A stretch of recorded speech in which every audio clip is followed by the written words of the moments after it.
Okay, so I'm here with Molly. Uh, I didn't really plan on what I was gonna say. Molly is a friend of mine. Molly, do you want to introduce yourself? Yeah. Hi, people of YouTube. I'm Molly. I am a longtime friend of Max's, an avid follower of his YouTube channel, and I thought I'd hop on here, ask him a few questions, in case you guys might be interested to learn a little bit more about Max. I'm always trying to learn more about my friends. Full disclosure, I am. I've prepared some questions. They are in no way unbiased. Max is a very close, longtime friend of mine, so I am far from an unbiased, impartial interviewer. But um, I guess, Max, if you're ready to go, my first question was kind of like, um, what would you consider like your favorite thing about yourself? Well, before we get into that, I do want to, thank you for the nice words, the nice intro. And yeah, I appreciate you being on here. I also it's a privilege, and also I you know, enjoy getting to know my friends as well. And I didn't tell you this, and I don't know any of the questions beforehand, but I do have some questions that I wanted to wait until um, we started this because it's kind of like ad hoc, I guess. But I'll answer some of your questions, but I might throw in some questions to you as well because I'm also interested. Well, we have this platform. Okay, Uh, Also, I don't know sounds if I good. mentioned, but there is a little bit of a delay. Just want to kind of put that out there. So I think you're a couple of seconds. There's a delay. So, but we'll get into that first question. What was it again? Sorry. Yeah, sorry, the delay is my fault. My computer is very old and I am poor, so I can't buy a new Oh, one you're yet. good. Um, but yes, my first question was your favorite thing about yourself. All right. Favorite thing about myself. Um, it's a good question. Good way to start off. I think that my favorite thing about myself is probably that I'm easygoing, I guess, down for whatever, and I think that I have good vibes most of the time. But you know, sometimes I probably don't have good vibes, so you know, I don't know. Probably just being chill and down for things and open, I guess. Nice. What would you say is your least favorite thing about yourself? Ooh. Least favorite thing. Let's see. I feel like in my head I can be like sort of like judgmental sometimes, but I don't know. I try not to be judgmental.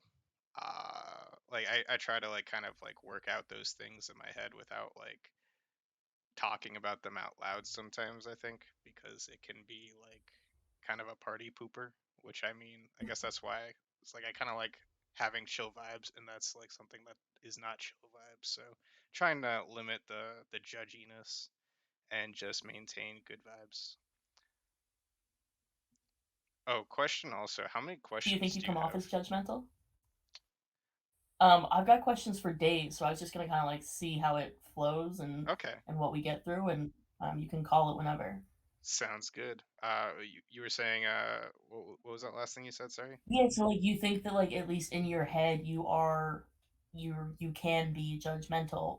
Do you think that you come off that way to other people? Um, I don't know. Like, I guess like maybe in some instances, like maybe sometimes if we're playing like D&D and I'm getting like real into it, I might be like that. But I think like most of the time in person, I don't think so. But I don't know. I'd like to hear your thoughts on that. We've had similar conversations before where you said that, you think that in your head you can be very judgmental, and I've always said I do not at all perceive you that way. And I don't think that a lot of other people do. If you are ever passing judgment or anything, I think you keep it pretty well to yourself. Um, and yeah, you do, I think, have very chill vibes. Um, but that kind of relates to my next question is like, how do you think that people perceive you? Or like, what do you think that people think about you? Well, I think it's good that the facade is working at least.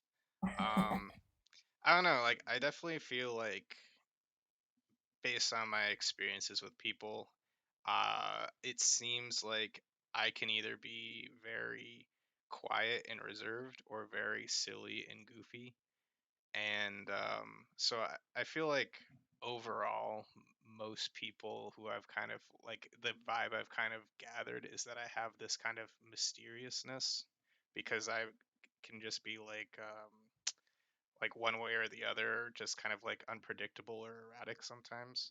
So I guess that has also kind of inspired this idea for the channel because I feel like in it seems like it's interesting for people to know what's going on in my brain.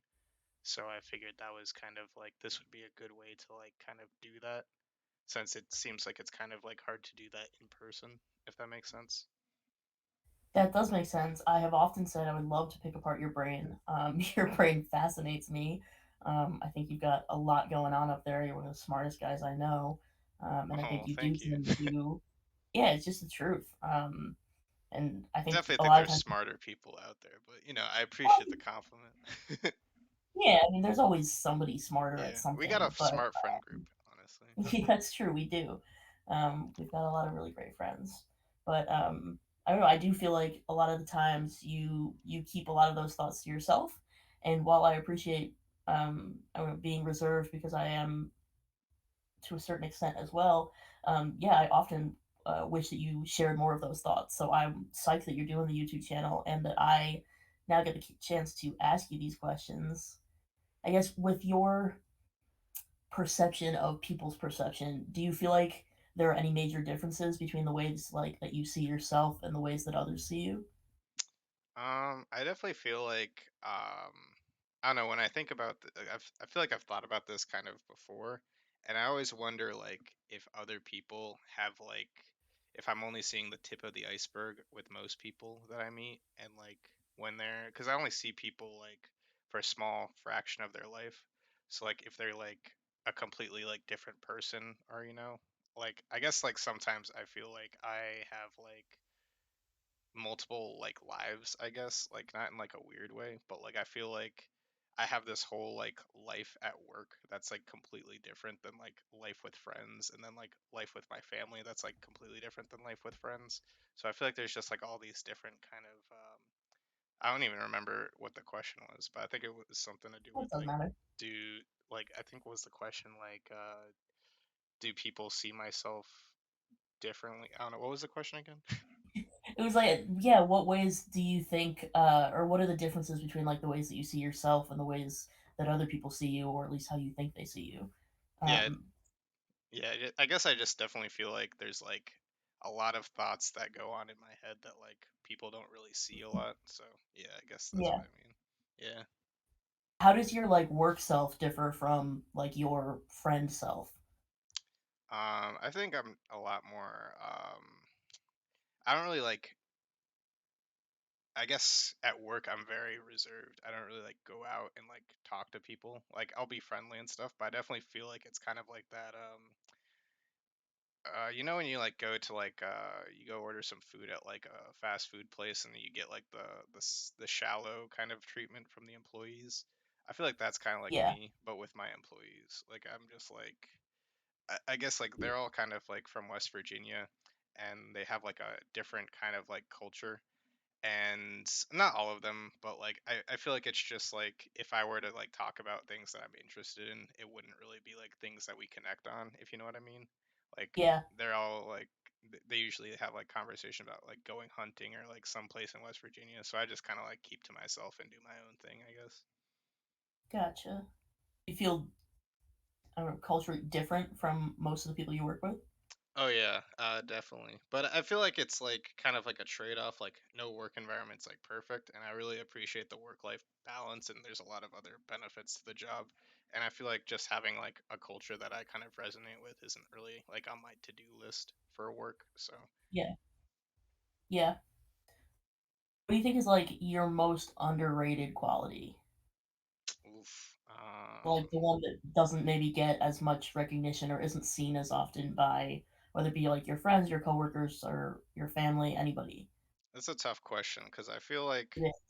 Um, anything that I would consider myself good at is like not really like a skill that I feel like is like I don't know. It's like I always think about this like with the Dunning Kruger effect, if you know, where like I'm not familiar. so like the Dunning Kruger effect is kind of like when you think it, oh man, I wish I could like show you an image of it, but it's like this chart. And I was actually thinking about making a video about this sometimes because I think about it a lot. But the it's kind of like this there's a drastic spike in the first chart, and it's pretty much, oh, let me just pull it up because I feel like I'm going to explain this completely incorrectly, and I'm going to like send you. Oh, I'm looking at it now. Okay, you're looking at now. All right, so like Yeah, the left side of the thing is confidence and the bottom is yeah, competence, and like there's like this thing called like the peak of Mount Stupid, right? right. And pretty much like if you're very confident but not very confident at something, then you're at this peak of Mount Stupid because you think you know how to do the thing that you're good at, but in reality you're not very competent at all. And then when you go into the Valley of Despair, you realize how much more there is to learn about that subject. And then you kind of start going up this slope of enlightenment the more you kind of learn about the thing. So I guess an example would be like me with writing. Like, I feel like I'm kind of like at the bottom of that slope of enlightenment. Like, I feel like I like know quite a bit about like writing compared to a lot of people in my immediate life. But when you like learn about all the like good writers out there and start like meeting people who are actually like do it for a living, you just feel so like bad at it. And I feel like that's kind of where I am with like anything that I would like consider myself decent at. Like I'm not really at like that plateau of sustainability. I'm just kind of at that like middle or lower slope of enlightenment. So it's like if I ever talk about something I'm like I think I'm proficient in, I like know that there's like this vast amount of like stuff out there that I just have no clue about that topic, and I feel like it's kind of like imposter syndrome at that point, you know? I do, and you touched on a lot of ideas that like I think about a lot, but I also it does I feel like you know a decent amount about so many different things that like is there value in being semi proficient at more things as opposed to being more proficient at fewer things, and how that relates to your max of all trades name. Yeah, I think that's exactly like hitting the nail on the head. Like that's kind of like why.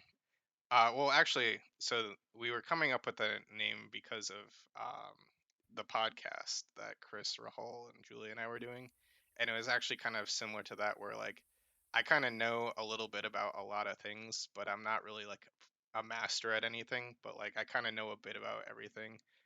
But Yeah. I mean, not in like a arrogant way. It's just kind of like Mhm. there's like No. anyway. But yeah, I think it's kind of you hit the nail on the head there. It's just kind of like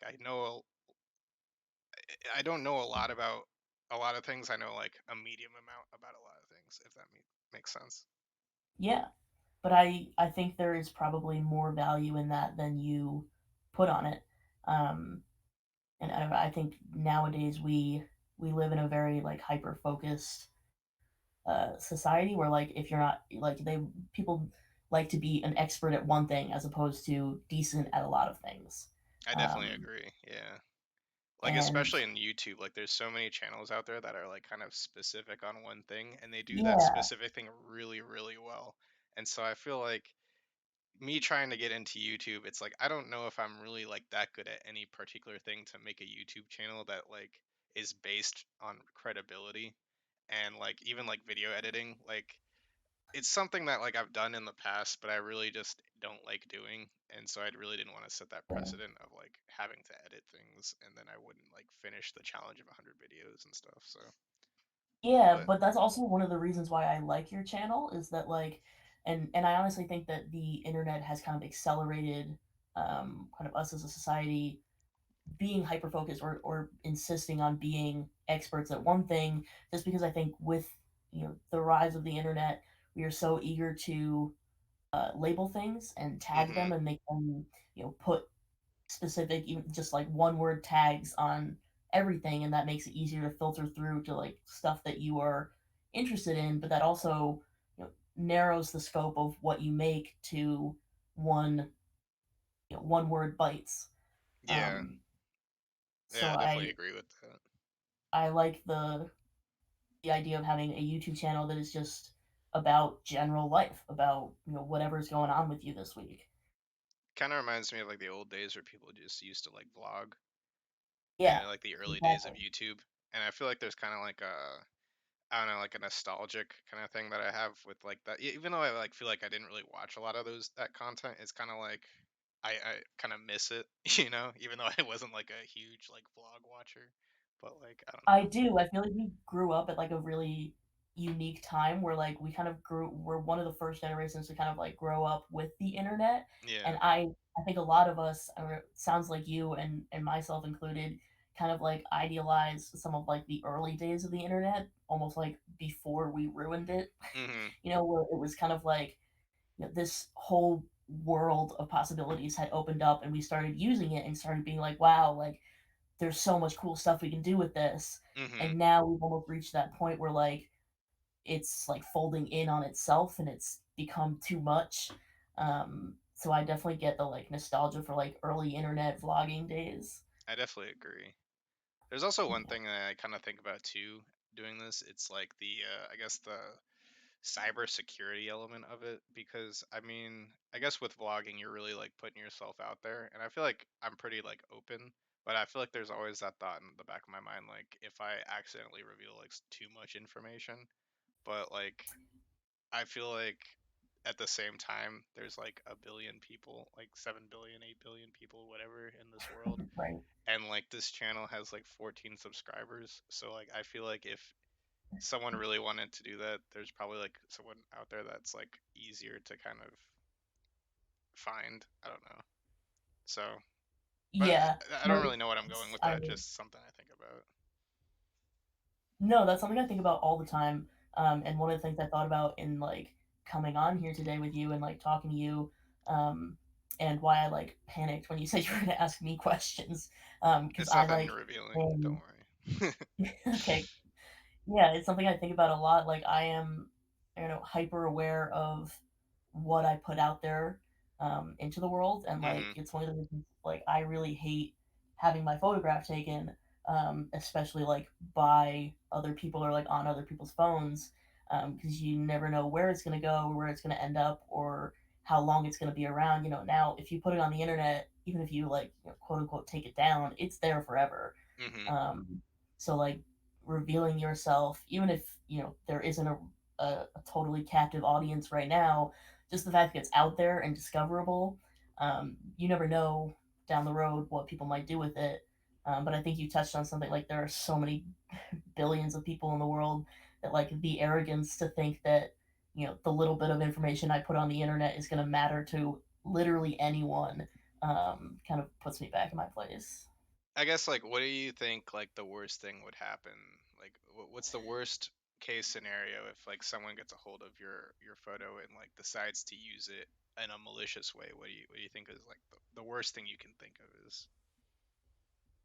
See, it's not even like I think that like I know and I've heard people recently say like, "Oh, don't take my picture. Like, I don't want to become a meme." And like Mhm. that's not really where like my like photo anxiety comes from. I think, and I've hated having my photograph taken since I was like a little kid, Mhm. and I've pondered on it a lot over the years. And I think part of it for me is like the permanence of a photograph. Mhm. That's just like one particular moment frozen in time forever. Like the idea of that really freaks me out. Um, and putting it on the internet only makes it that much more infinite or lasting that much longer. Yeah. Um, and part of it's the lack of control. You never know where it's going to go. Or to your point, like I don't think that there's anything that really terrible that could happen with it. But it's just the idea that I wouldn't be able to control that narrative, Mhm. no matter what it was used for.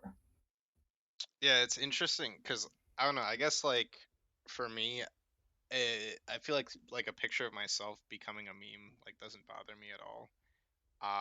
In fact, I Right. feel like it would almost be kind of cool to be like a meme. If that were like the Yeah. case, because I guess like the worst case scenario, if I become a meme, I feel like people would like maybe laugh at it or something. Like, what if I have a dumb face? But I feel like at the same time, like it's there's so many dumb faces out there that like, my face being dumb, it's just like,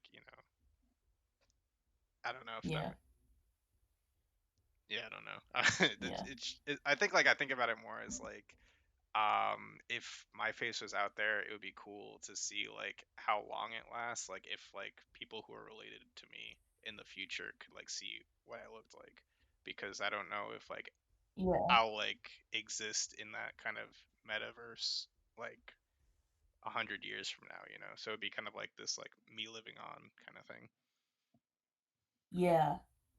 Yeah, see, I guess I don't know, part like I don't think I want to live on like Yeah. that. Like I like the idea that my life is a very, minor snap of the fingers and like the greater timeline of everything. Hmm. Um Anything more permanent than that like freaks me out.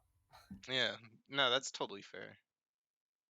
Yeah. Looping back a second to something we touched on a while ago now, I Yeah. did want to congratulate you again on being published. Oh One of yeah. Thanks. Max's short stories was published in a mini anthology called Mertales Yeah. by Three Feathers Publishing. It's available on Amazon.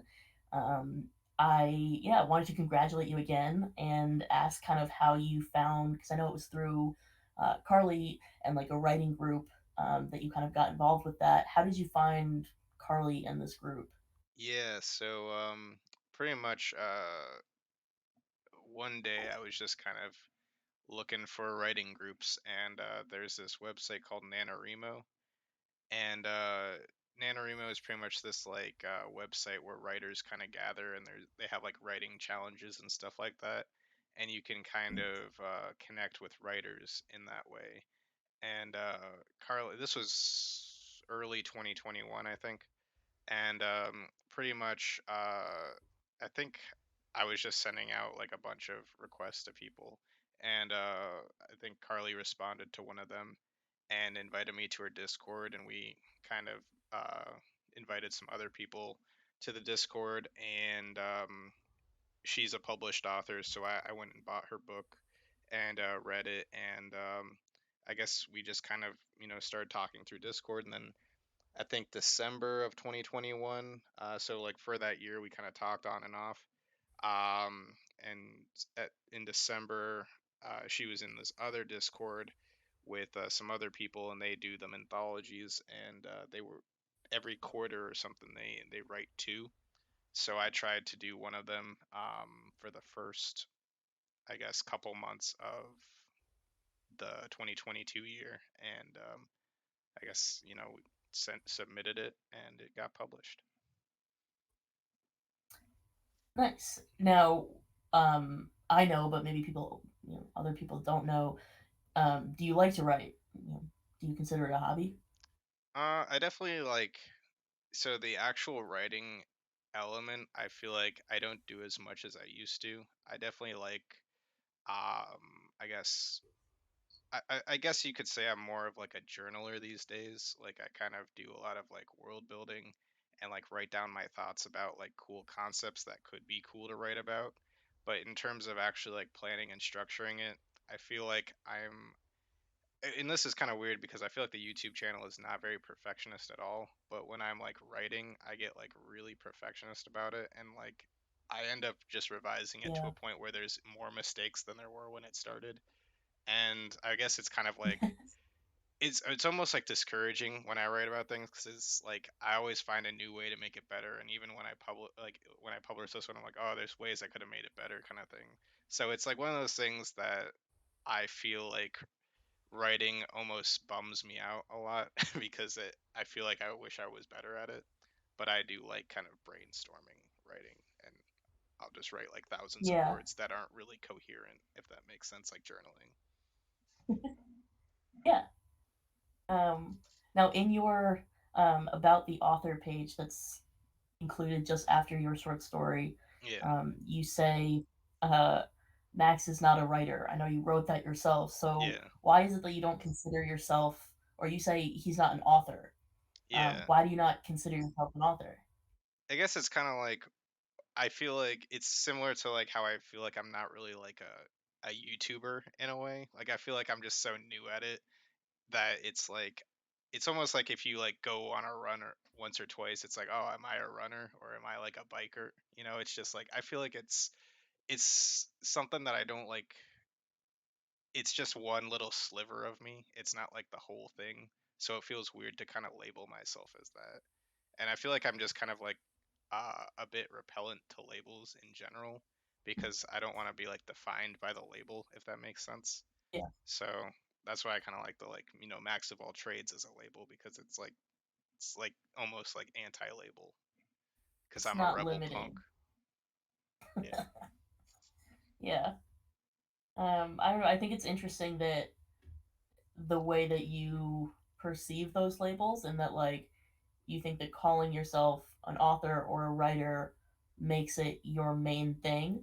And Yeah. maybe, in context of that, about the author page, it might. Um, but it is interesting to me, like, at the very base of it, like, you make YouTube videos, Mhm. that makes you a YouTuber. You've, you're a published writer, you have, some of your writing has been published, that makes you an author. At the root of it, that's what that is, and any other meaning or value to that word is what you ascribe to it. Yeah. No, like that definitely makes sense. I guess it's just like I don't know. It's just weird like you write one book and then like suddenly like oh it's like and I didn't even write like a full book. It's just like really just a chapter. So I guess that's why it's kind of like it feels like I'm almost like a poser if I say that I'm an author, if you know what I mean. I don't know. Well, unironically, I mean, J.D. Salinger wrote the one book, Catcher in the Rye, and you would absolutely call him an author, a Yeah, but he writer. wrote a book and it's like a classic. You don't think he would be I a wrote a chapter about uh some weird mermaid creature on a news channel with one conversation. So Yeah. Well, it's a I definitely start. see Do where you're you? coming from though. Like it definitely makes sense. I'm Yeah. just I kind mean, of I like to I don't know. play devil's advocate, Yeah. and I also, as I said, am very biased, and I'm very proud to have, Oh, thank you. witnessed you getting published and all. So I want to call you a writer, and I will, unless you, Yeah, you can if you vehemently. want. It doesn't bother me at all. There's lots of typos and stuff in it. So I mean, it's like I don't know. Yeah. It just feels like you know what I mean. Yeah. But you should be proud. Do you have plans to like write more or try to get, more things published? Um, I don't know if it's like I guess like w- what I think of when I want to like write books. I kind of was like I think about this when I was doing the I guess like the return on investment and like even like maybe the Harry Potter video where like I feel like the amount of effort it takes to write like a book, all the planning and stuff, I just don't know if it's like worth it to me to like do all the work and then like publish it. I guess I'm also coming from like when I was like making the video game, like you put like thousands of hours into a video game and it like isn't really what I want it to be, kind of going back to like that perfectionist thing.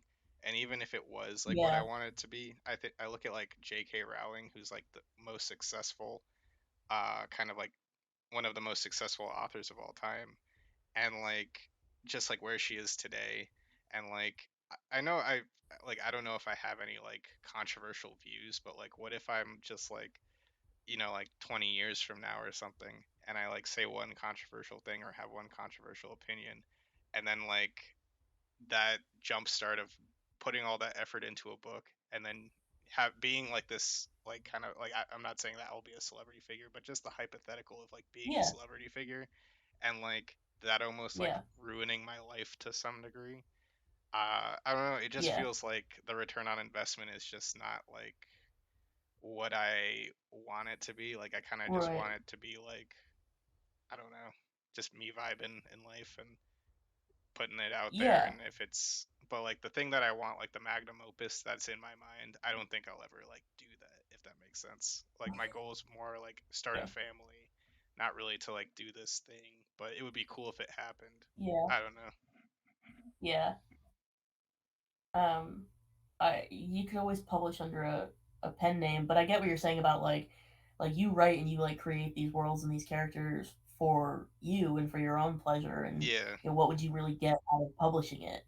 Yeah. Um, I ask, and I've asked you about this before, and I keep asking because I would love to, explore the world and characters that you've created. Again, another glimpse into your mind, but I totally get that. Like, if your writing is for you, like that's all it has to be. I don't know. It's pretty like it's pretty open book. It's like if people want to know about it, I'll talk about it. I don't think anything's like super private. Yeah, But yeah. yeah,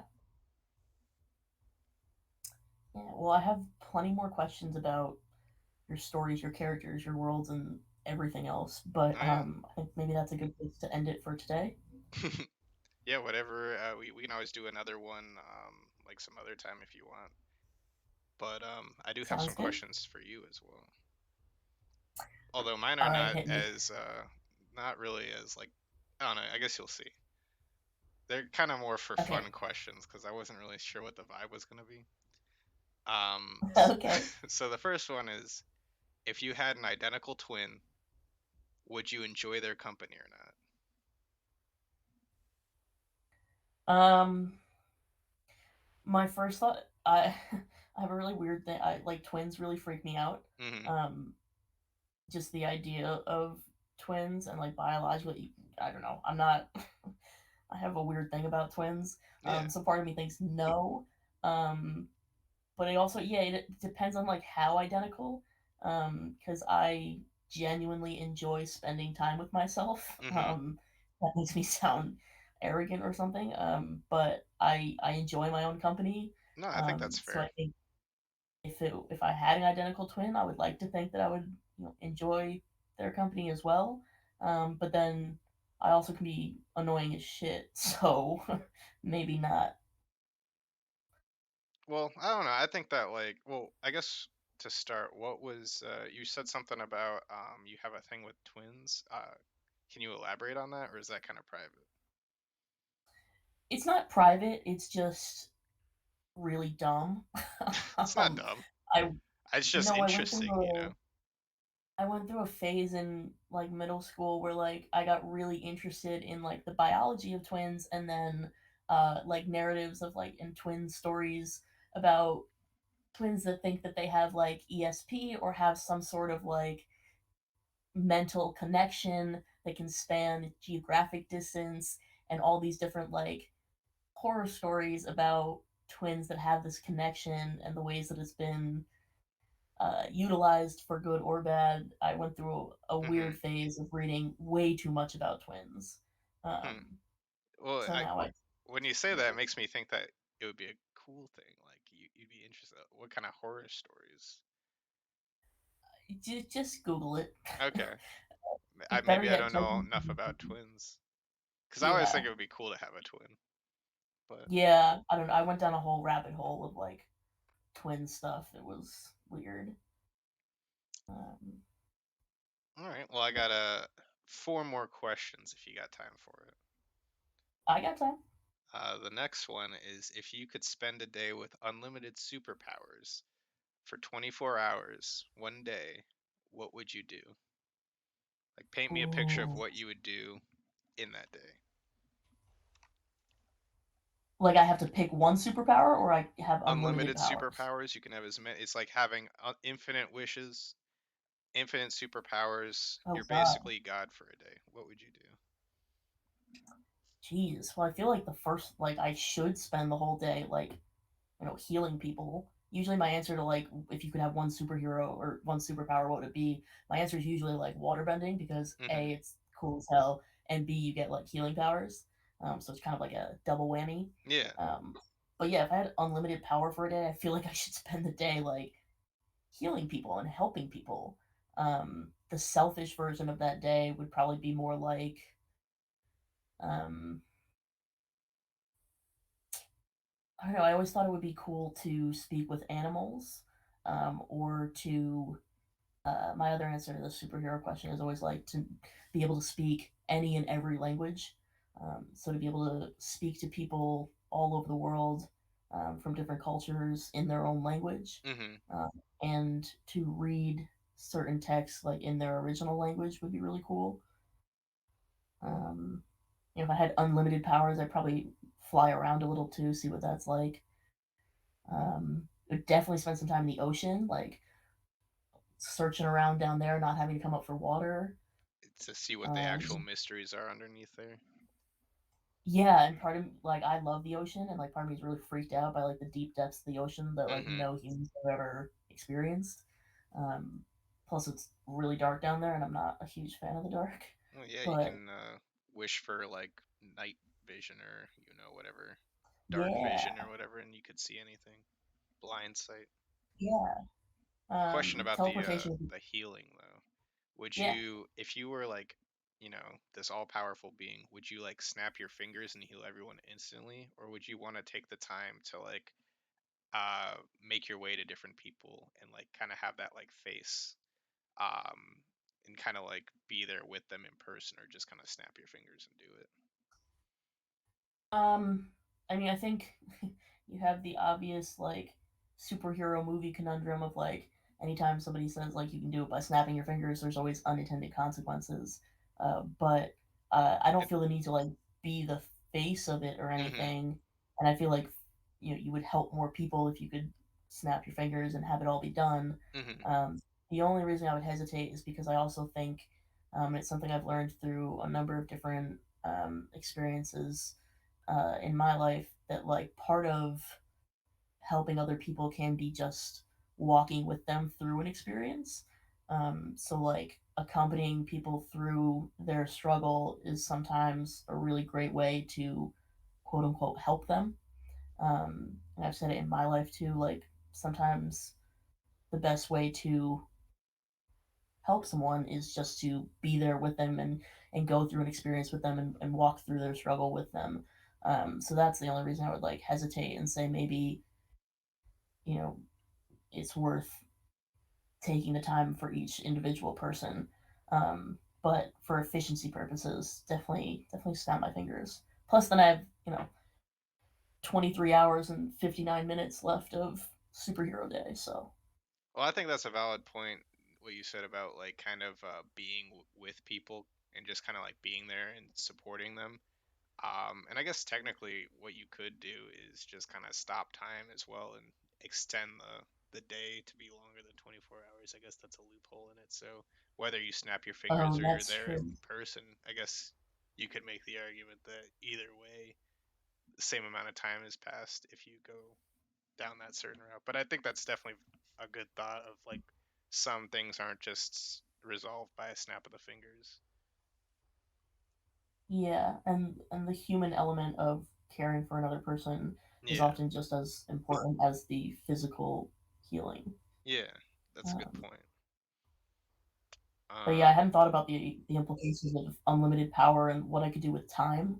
I guess if you gave me unlimited Guess power, guess I no could make it rules. not just You can rewrite hours. the I rules of know. the challenge. Yeah, that's why I always struggled with writing prompts in school Hmm. because I would always like I don't know, find some way to like turn the question on itself, and like there were way too many possibilities. I could never like narrow my thoughts down to just like they wanted like a quick, simple like 20 minutes. Show me you know how to write, and Yeah, I was always like, well, what if I did this with the prompt? And like there are so many possibilities. The ideas of it like just always overwhelmed me. I think that's it's a sign of an intelligent mind. It's kind of breaking the mold. Overactive, Yeah, which doesn't always mean intelligent. I think it shows intelligence. I think there's many different types of intelligence. And I think that's at least one of them. That's fair. Next question: if you could change one Yeah, law, whether it be a U.S. law or a state law in your own state or anything like that, what law would you change and why? I You can't could change add a laws in law. other countries. Oh yeah, you could do, any country. You could do your country, any other country. Just any law. You could Yeah. remove it. You could Um. add a law. You could alter it a little bit. Just any kind of law or legal issue. What would you kind of change? Gosh, that's a good question. Um. I don't know.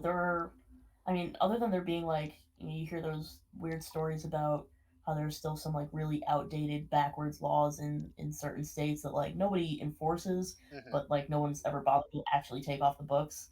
I would Yeah, love to like wipe out a bunch of those. like Um, a law where it's like you can't use a ladder on a Tuesday kind of law. right, stupid stuff. The ones about like certain states still have laws about like five women can't live in the same house together because technically it's like a harem. Yeah, yeah. Like, so those I would love to get rid of. Just kind of keep it a little Um, bit not as controversial, you know. Just kind of, yeah, and just for efficiency purposes, yeah, like if we could streamline our political system to get some of the ridiculous crap out of the way, maybe then we'd actually get to some of the real stuff we need to talk about. yeah. I don't know. I feel like that's a tough one, especially because like if there's like a Yeah, law that like a very well-known law, I'm not like very well versed in the law, so I might say something like change a gerrymandering rule, but I might just make it worse. And I feel like that's something that I'm always kind of right, thinking exactly. about. The So it's like, unintended consequences. yeah. So I think that it was smart to Yeah, kind of go with like the simple laws that are kind of yeah, just outdated that no one really wants to bring to court and take the time to really. yeah. And then of course, I asked the question about other countries just because I think there are a lot of places in the world that maybe don't give the same rights to women or minorities as we Hmm. do in America. And I'm not saying that we're perfect in America because we're not by a long stretch, but I think there are plenty of places where the rights of women, in particular, just because that's something of interest to me, but of minorities in general, uh, there are a lot of places where those conditions could definitely be improved, For sure, I definitely agree with that. including America. Yeah. All right, two more questions. They're getting a All little right. bit more spicy now. So, what is, Spicy. Okay. yeah, what is one thing that I could do to be a better person that you think? Oh, interesting. This is your Like you chance to specifically, or just like the general you? just me specifically. What's something that makes me suck? And this is your time to vent about it. And there's no, I'm asking for it, so you can let me have it. Yeah, I mean, I feel like this is a really ripe opportunity, but nothing's coming to mind. Um, You can always tell me off camera too if you're. That's the thing, but feel free to tell me yeah, on no, camera too. I'm genuinely coming up blank. Well, if you Um, don't answer something about that, then you got to tell me what is your favorite thing about yourself. about myself. Yeah, if you can't answer what's the worst thing about me, you have to answer what's the best thing about you. The worst thing about you. Yeah, you I got to think if I pick one. had to give an answer that's like the worst thing about you, it's not even necessarily a bad thing. It's like I would love for you to share more of yourself with the world. Mhm. Just because I do think, and I've said it before, during this recording, that like your brain is a wild and fascinating and genuinely smart place, and I think um, sharing it with others would be beneficial for others. Um, so if anything, yeah, that I I like how you guess. kind of turned it into a compliment. Well, I didn't mean to. I just genuinely think that, like, and we always say, I think you say you're judgmental and you've claimed arrogance at one point or another, but I genuinely think that you're a very smart person and you have a lot to offer the world. And obviously, the various parts of the world need improving. And in some ways, I know that you could have a lot to offer in that regard. But, it's not your responsibility or your it's your prerogative to participate or not. So if I had to choose an answer to that question, I would say, yeah, I would love for you to share more of yourself. Oh, that I appreciate that answer. Thank you very much. Yeah. I guess the last question, and this one is probably the most spicy. What are your thoughts about me transitioning from an INTP to an INTJ over the past couple years? This It's is so a funny. I Myers had Briggs Myers question, Briggs. by the way, in case anyone. I had Myers Briggs questions down here, but Yeah. figured that would be a whole nother like hour long video. Well, we Um, got plenty of time. It's like we 15 could do minutes another one on that. until even an hour mark. So, and there's no time limit, but Yeah, but I feel like if we make them like bite-sized chunks, it might be better. we'll keep it Um, under an hour. So you have 15 minutes to talk about this. I'm gonna save most of that for our other Myers Briggs conversation, Okay. but yeah, in general, I've said this to you before. I don't believe that people really switch personality types. I think there's something to be said about somebody who tests kind of in between or almost equal in one of the four letters, or one of the four areas, but ultimately, I think that your like base instincts or the way that you interact with the world on a fundamental basis doesn't change throughout your lifetime. It just develops in different ways. Mhm. So I wouldn't necessarily say that anybody's personality type changes. It's just that different elements of yourself develop and emerge and showcase themselves in different ways at different points in your life. That makes sense.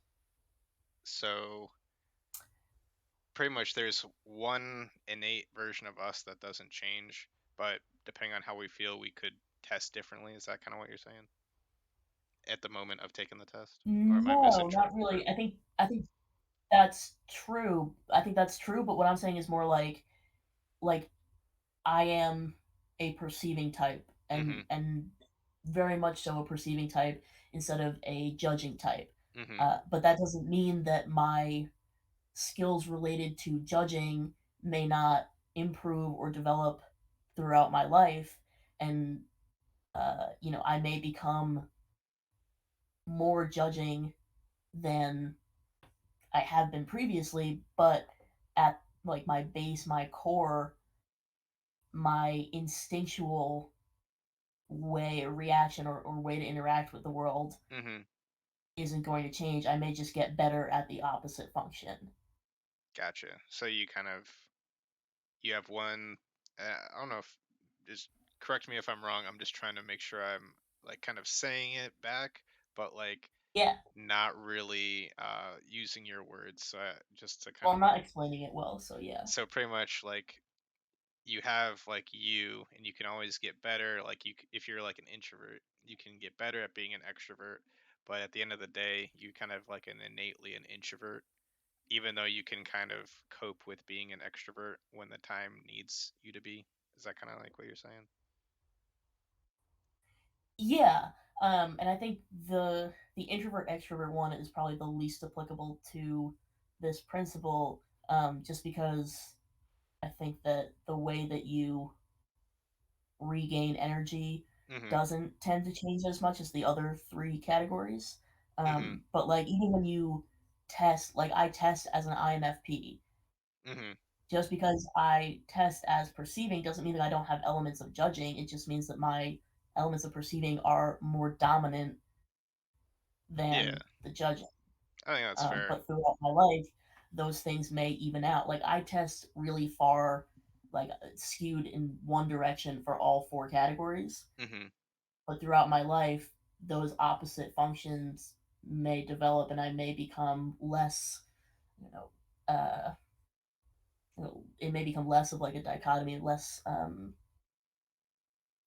polarized, if you will. Yeah, that makes sense. Kind of like you see two different people who are INFP and they're not going to be the exact same person. Like there's just kind of like Yeah, of some course. leeway. Yeah. So, do you Yeah, think that every oh, go ahead. no, no, I was gonna say, I mean, every each of the four categories, each measure is a gradient. It's not strictly one or the other, Yeah. and it will, you'll fluctuate on that scale, on that gradient throughout your life. I think that's kind of the trap of Myers-Briggs sometimes too, because like it kind of teaches you to kind of categorize one into one of these 16 categories, but even though there's like that A and T at the end, I forget what they stand for, but I think it's like, so I guess maybe there's Yeah, 32 or something, but it kind of like teaches you to kind of like segment and group. Whereas, like, I think that's one of the major criticisms of the Myers-Briggs is that it kind of like is too rigid. But like for yeah. example, the Big Five, that It goes one's more back of to a the spectrum, label.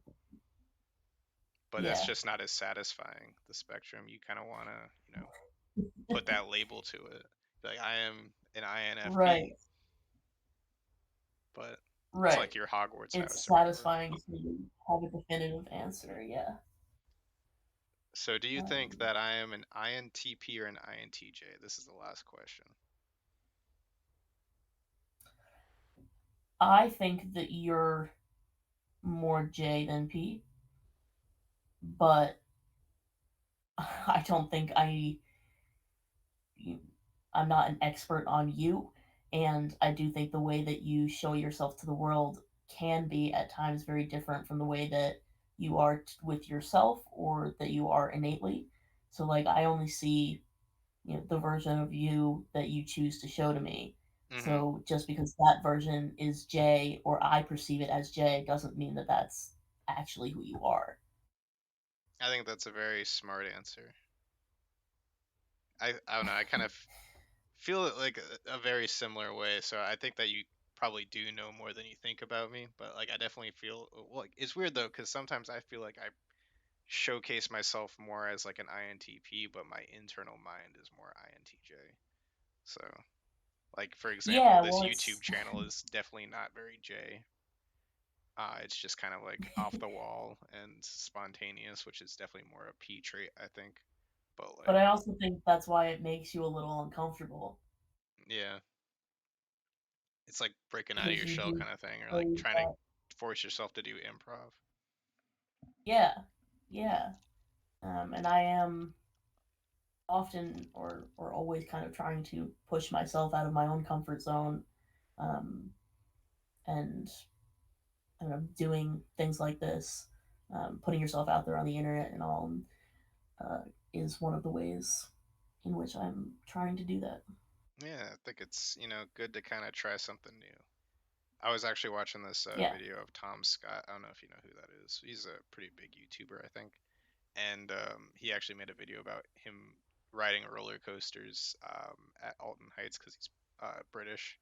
But he hates roller coasters, has a fear of roller coasters. But in the video, he went on 3 roller coasters, and now he loves roller coasters. So the moral of the story is you just kind of some it's baby steps for sure, but like sometimes it's good to just kind Yeah. of try something that you think you're gonna hate, and maybe you end up liking it. Yeah. Definitely. But yeah, we're getting to 53 minutes. Are there any closing comments you want to make? Um. No, I don't think so. I think I'm pretty good for tonight.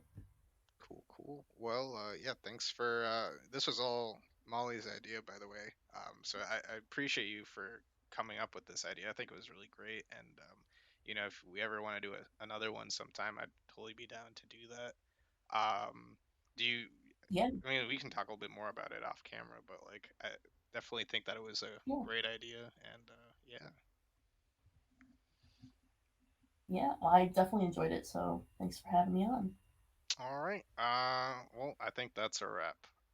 See you next time. I don't really have an outro for these YouTube videos, so I'm gonna cut it right now.